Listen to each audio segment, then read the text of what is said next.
Hello friends, कैसे हैं आप सब। स्वागत है आपका अपने एसपी एजुकेशन पॉइंट चैनल में। फ्रेंड्स, आज हम 10 जून के महत्वपूर्ण करंट अफेयर्स लेकर आए हैं जो आपके एग्ज़ाम की दृष्टि से काफ़ी इम्पोर्टेंट होंगे। तो चलते हैं अपने सेशन की ओर। इससे पहले सेशन स्टार्ट करें, आपके लिए मोटिवेशनल कोट जो आपको काफ़ी ऊर्जावान बनाएगा कि दुनिया उसी की कदर करती है जो खुद को कीमती बनाता है, उसकी नहीं जो ज़रा सी मुसीबत देख करके हार मान जाता है। ठीक, तो इसी मोटिवेशनल कोट के साथ अपने सेशन की शुरुआत करते हैं। फ्रेंड्स, इससे पहले आप हमारे चैनल पर नए आए हैं तो सब्सक्राइब कर लें और वीडियो को ज़रूर लाइक करें और वीडियो को अपने फ्रेंड्स के साथ शेयर करें। तो चलते अपने सेशन की ओर। तो फ्रेंड्स, पहला ही क्वेश्चन इम्पोर्टेंट है कि हाल ही में कौन सा देश ओपन स्काईज हथियार नियंत्रण समझौते से बाहर हो गया है। तो वह कौन सा देश है। तो फ्रेंड्स, वह है रूस। कौन है। रसिया ने ऐसा फैसला लिया है। डिटेल देख लेते हैं कि रूसी राष्ट्रपति व्लादिमीर पुतिन ने एक ऐसे कानून पर हस्ताक्षर किया है जिसके बाद रूस औपचारिक रूप से ओपन स्काईज हथियार नियंत्रण समझौते से बाहर हो गया है। इस समझौते के तहत सदस्य देशों को निगरानी उड़ानों की अनुमति थी। इससे पहले रूस ने उम्मीद जताई थी कि व्लादिमीर पुतिन और अमेरिका राष्ट्रपति जो बाइडन इस महीने जिनेवा में होने वाली अपनी बैठक के दौरान इस समझौते पर बातचीत करेंगे। यानी अभी जो आने वाली 16 जून की तारीख है, इसमें जो बाइडन और पुतिन यहाँ पर आपस में इनकी जो मीटिंग्स है जिनेवा में होनी है। ठीक, तो इसी के लेकर के चल रहा था कि ये जो अमेरिका 2020 में इस संधि से बाहर हो चुका है, तो आसार लगाए जा रहे थे कि इसमें यह शामिल होगा, लेकिन अब रूस ने भी इसके बाहर होने की घोषणा कर दी है। लेकिन बाइडन प्रशासन ने रूस को पिछले महीने सूचित किया था कि समझौते से बाहर आने के बाद अमेरिका फिर से इसमें शामिल नहीं होना चाहता। अमेरिका 2020 में डोनाल्ड ट्रंप के कार्यकाल में ही समझौते से बाहर हो चुका था। मेरे द्वारा पहले ही बता दिया, ठीक है। फिर इस संधि के बारे में देख लेते हैं कि ये जो संधि है मार्च 1992 में हस्ताक्षर की गई थी। कहाँ पर। फिनलैंड की राजधानी हेलेंसिकी। कहाँ। फिनलैंड की राजधानी हेलेंसिकी में किए गए थे और यह जो लागू हुई है सन वर्ष 2002 से इसको पूर्ण रूप से लागू कर दिया गया। ठीक, नेक्स्ट क्वेश्चन पर चलते हैं और काफ़ी इम्पोर्टेंट क्वेश्चन है कि केंद्रीय पर्यावरण मंत्री कौन है। प्रकाश जावड़ेकर ने निम्न में से किस दिवस के अवसर पर एकल उपयोग प्लास्टिक कौन सी एकल उपयोग प्लास्टिक 2021 जागरूकता अभियान प्रारंभ किया है। तो वह है विश्व समुद्र दिवस। कौन सा। विश्व समुद्र दिवस कब मनाया जाता है। 9 जून को प्रत्येक वर्ष मनाया जाता है। ठीक, डिटेल देख लेते हैं कि पर्यावरण और वन्य जलवायु परिवर्तन मंत्री प्रकाश जावड़ेकर ने विश्व समुद्र दिवस के अवसर पर एकल उपयोग प्लास्टिक 2021 जागरूकता अभियान की शुरुआत की है। यह अभियान 2 माह तक चलेगा। उन्होंने कहा कि भारत में 2/3 प्लास्टिक कचरा बीना जाता है और जबकि शेष 1/3 कचरा फैला रहता है।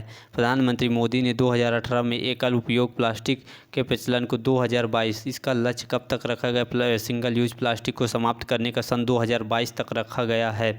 ठीक, नेक्स्ट क्वेश्चन पर चलते हैं और ये काफ़ी बहुत ज़्यादा इम्पोर्टेंट है। यदि नीति आयोग से रिलेटेड कोई भी कार्यक्रम या रिपोर्ट आदि उसका कोई भी कार्यक्रम आता है तो वो काफ़ी इम्पोर्टेंट होता है। तो क्या है कि नीति आयोग और पीरामल फाउंडेशन ने 112 आकांक्षी जिलों में से किस अभियान को शुरू किया है।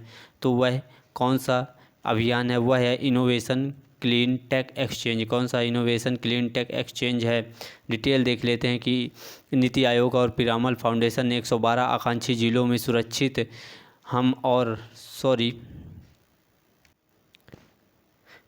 ये जो नीति आयोग और पीरामल फाउंडेशन द्वारा 112 आकांक्षी जिलों में के लिए अभियान कौन सा चला गया है। तो वो है अभियान कौन है।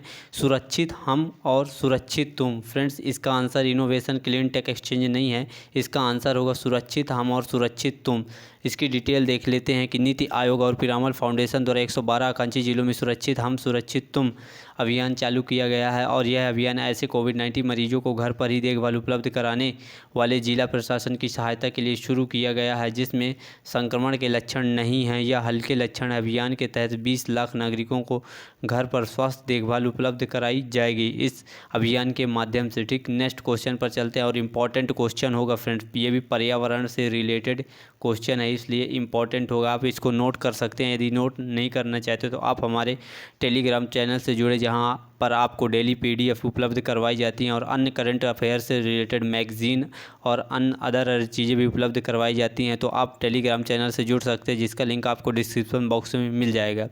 ठीक, तो क्वेश्चन पर चलते हैं कि किस राज्य की वाटर ब्यूरियल, कौन सी ब्यूरियल को 67वें राष्ट्रीय फिल्म पुरस्कार 2021 में पर्यावरण, किसके लिए, पर्यावरण संरक्षण पर सर्वश्रेष्ठ फिल्म के लिए राष्ट्रीय पुरस्कार दिया गया है। तो यह किस राज्य की है, अरुणाचल प्रदेश की वाटर ब्यूरियल फिल्म। ठीक, डिटेल देख लेते हैं कि अरुणाचल प्रदेश की वाटर ब्यूरियल फिल्म को 67वें राष्ट्रीय फिल्म पुरस्कार 2021 में पर्यावरण संरक्षण पर सर्वश्रेष्ठ राष्ट्रीय पुरस्कार मिला है। और फिल्म जो स्वतंत्र फिल्म निर्माता, इसका जो निर्देशक कौन है, वह हैं शांतनु सेन। कौन है, शांतनु सेन हैं। और वाटर ब्यूरियल AM टेलीविज़न द्वारा निर्मित की गई है और लोकप्रिय असमिया उपन्यास सबाकोटा मनु से प्रेरित है। ऐसे दोरजी थोंगजी द्वारा लिखा गया है। ठीक, ये इसकी डिटेल थी।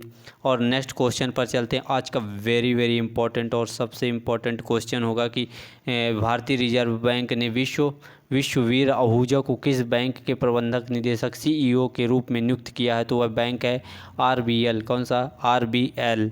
डिटेल देख लेते हैं कि भारतीय रिजर्व बैंक ने 30 जून 2021 को 1 वर्ष की अवधि के लिए विश्ववीर आहूजा को RBL बैंक के प्रबंधक निदेशक CEO के रूप में नियुक्त करने की मंजूरी दे दी है। वे 30 जून 2010 से RBL बैंक के प्रबंधक निदेशक और CEO हैं। और RBL बैंक अपने पहले Ahuja bank of America Bharat के प्रबंधक निदेशक के CEO भी रह चुके हैं। CEO भी ये रह चुके हैं। ठीक है, नेक्स्ट क्वेश्चन पर चलते हैं। और इम्पॉर्टेंट क्वेश्चन है फ्रेंड्स कि लापता व्यक्तियों की पहचान हेतु इंटरपोल, इंटरपोल ने कौन सा वैश्विक डेटाबेस लॉन्च किया है। तो वह कौन सा है फ्रेंड्स, वह है आई फैमिलिया। कौन सा है, आई फैमिलिया को इसने लॉन्च किया। ये आप इसमें डायग्राम में भी देख सकते हैं, आई फैमिलिया को इसने लॉन्च कर दिया। डिटेल देख लेते हैं कि इंटरपोल ने पारिवारिक DNA के माध्यम से लापता व्यक्तियों की पहचान करने और सदस्य देशों के उदासीन मामलों को सुलझाने के लिए पुलिस की मदद करने के लिए आई फैमिलीज़ नामक एक नया डेटाबेस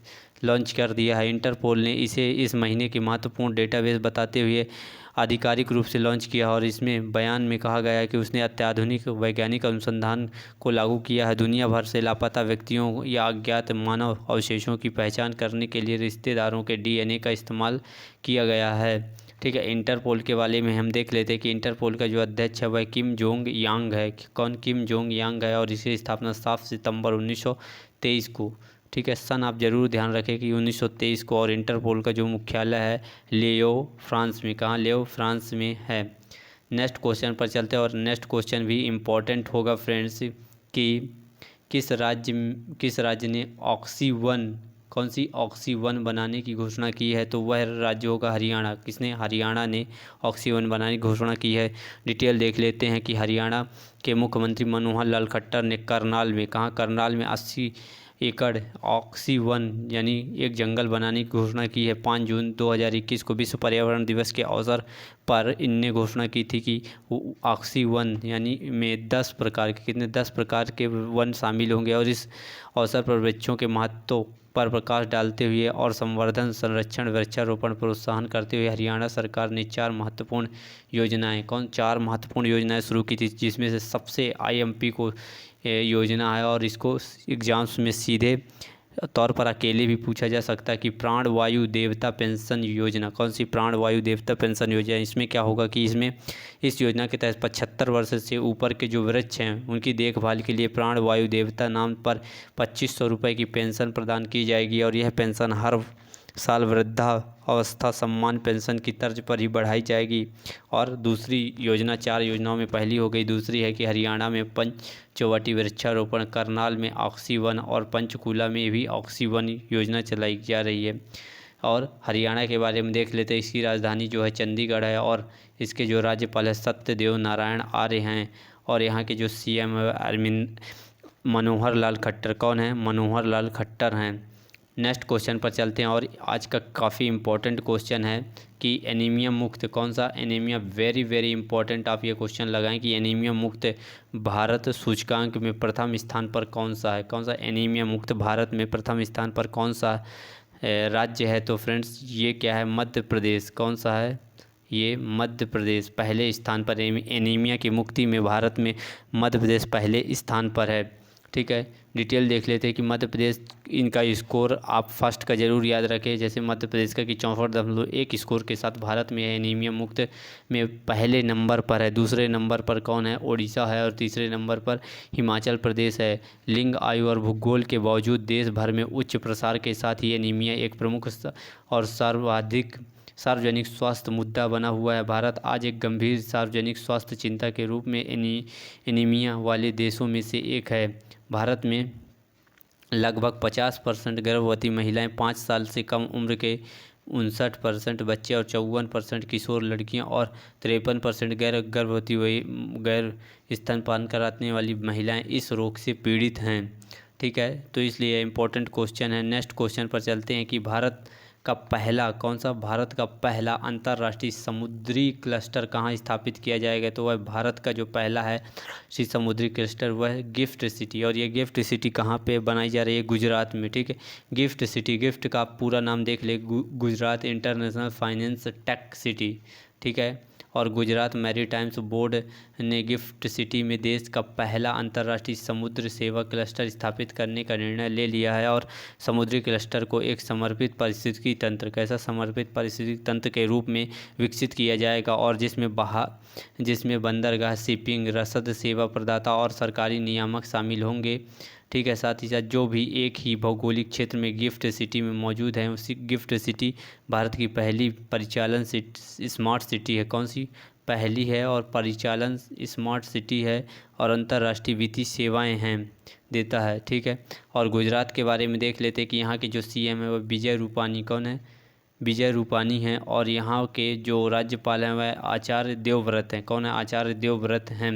नेक्स्ट क्वेश्चन पर चलते हैं और आज का सबसे ज़्यादा very very very important question होगा कि आप इस क्वेश्चन को ज़रूर रट्टा मार लें, याद कर लें, जो भी करना। ये क्वेश्चन आपको एग्ज़ाम्स में दिखना ही दिखना है, आपको मिलेगा और डायरेक्ट मिलेगा कि किसी दूसरे अन्य चुनाव आयुक्त के रूप में नियुक्त किया गया है। तो फ्रेंड्स यह जो है अनूप चंद्र पांडे, किसको, अनूप चंद्र पांडे को दूसरे अन्य चुनाव आयुक्त के रूप में नियुक्त किया गया है। डिटेल देख लेते हैं कि अनूप चंद्र पांडे को चुनाव आयुक्त के रूप में नियुक्त किया गया है, और चुनाव आयोग में पांडे का कार्यकाल 3 वर्ष, कितना, 3 वर्ष थोड़ा कम होगा, और वे फरवरी 2024 में सेवानिवृत्त हो जाएंगे। चुनाव आयुक्त जो है राजीव, कौन, राजीव कुमार की जगह अभी अन्य जो हैं राजीव कुमार है, अन्य जो चुनाव आयुक्त हैं वो कौन है, राजीव कुमार, और ये दूसरे कौन है, अनूप चंद्र पांडे। क्योंकि एक मुख्य चुनाव आयुक्त होता है और 2 अन्य चुनाव आयुक्त इसमें होते हैं। संविधान के अनुच्छेद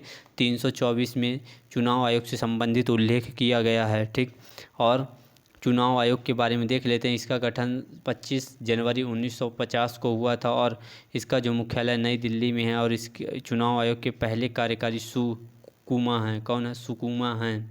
ठीक, कौन है, सुकुमा है, और वर्तमान में इसके पहले जो पहले बोल रहा हूँ कि वर्तमान में इनके जो मुख्य चुनाव आयुक्त हैं, कौन, मुख्य चुनाव आयुक्त हैं वह कौन है, सुशील, कौन है, सुशील चंद्रा हैं। कौन है, सुशील चंद्रा हैं। ठीक, डिटेल।